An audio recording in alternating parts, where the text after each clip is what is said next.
it's Monday and it's back to work on this. I'm going to try to finish it up in the next day or two. So anyway, I'm going to be working on some of the finer detail, such as the strap that goes around his neck that holds the pouch in place, finish up the hat, and try to get his hair. Alright, let's get busy.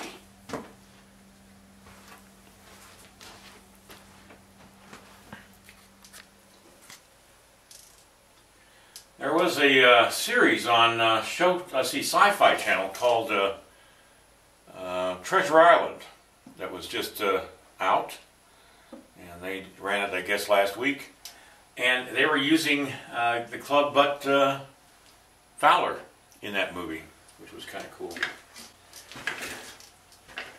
Yeah, actually, and with the dog lock Fowler, actually, is what it was called because it had a dog lock on it, which I won't even attempt to try to explain. It's, for those of you who know guns, you'll know exactly what I'm talking about, and for those of you who don't, you can look it up. Alright, I'm going to get busy on his pouch. The strap that goes over his shoulder and around his back that holds the both the pouch in place and the powder horn. There are two straps, one for the powder horn and one for the shot bag. So let's get busy on that.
I've got a tool that saddle makers use to set out stitching points, I think. I'm not sure exactly what this is used for, but I'm going to use it for this,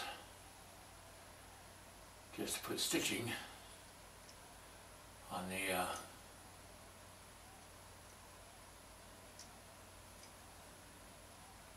strap.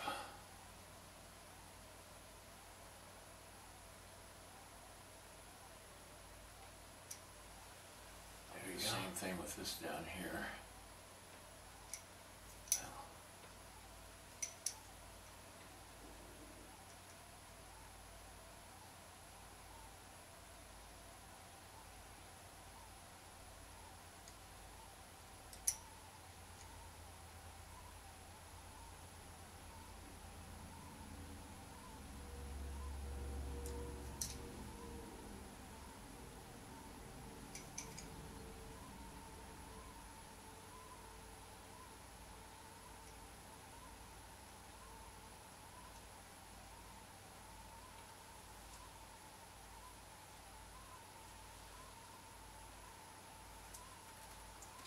Works out pretty good.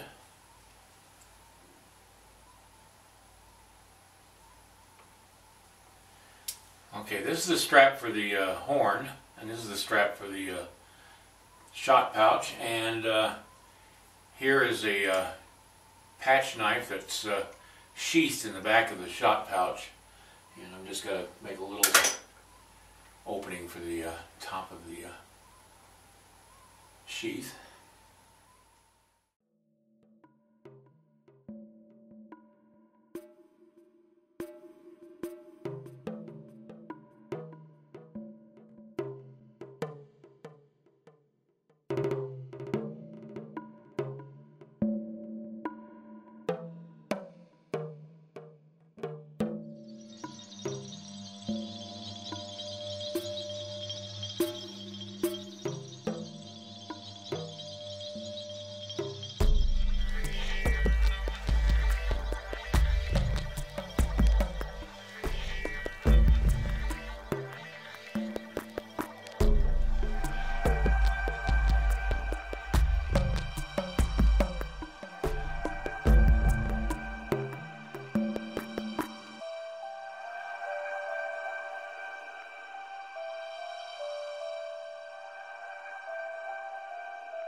Alright, I got the straps finished. I'll pick this up tomorrow and get this coat finished. The hard part was just working out the logistics of this thing and trying to interpret what I'm seeing in the photographs. Even with as good a photograph as I took, I couldn't figure out how the strap was attached to the powder horn back here. And what it is there's a little ring at the top boundary between the wood plug on the back and the powder horn itself, and that's where it attaches, is right on that wood plug, or that little wire loop, which you won't see, but I just didn't. I thought, like a lot of the powder horns I've seen, they were attached on the very back part of the wood plug, but the one that I'm going by, it's actually from a loop. And you know, now I think about it, I'm going to have to check that out at my house. John Lovewell, the current John Lovewell, I think has his great whatever grandfather, his powder horn. I want to see how that one is attached to the strap. Now he may have, I think I saw a leather thong hang that the powder horn hung from, but I think at that time he probably would have had a strap like this, but I don't know. But anyway, I'm going to check that out tonight. If I have to make a change there, I will tomorrow. And then I'm going to fine tune these sleeves. I found that I had this sleeve too short back here. It's short here and long here, and that just gives it kind of a rakish look to it. And this sleeve was not quite as long in the back as that sleeve, so I want to do that better. Alright, it's just about there. I filled in completely underneath the strap, and that's just to make it easy to cast, and for no other reason. There's no need for open space between the coat and the strap, and quite honestly, your eye's not going to see that anyway. It's all an illusion. And I did the same thing behind this strap here that comes down. I completely filled in behind it so that it's easily taken apart in the mold, and they don't have to cast that separate. Everything they don't have to cast separate makes it an easier casting for the foundry, and they can do their work just a little bit faster and a little bit cheaper. Got work to do on this musket, this dog lock musket, and then just some final details on the coat, and this piece is done. Oh, and on the hat, and on the, I got probably about another day's work on it, so I'll get back onto this tomorrow. And I think I'm going to unbutton one of these buttons here. I like the buttons buttoned, but I want it to look like this coat's been used, and that he's stuffed something maybe down in his pocket, and he's just not bothered to button up the button. Button up the button. Alright, that's going to be it from my studio today, and I'll see you guys tomorrow.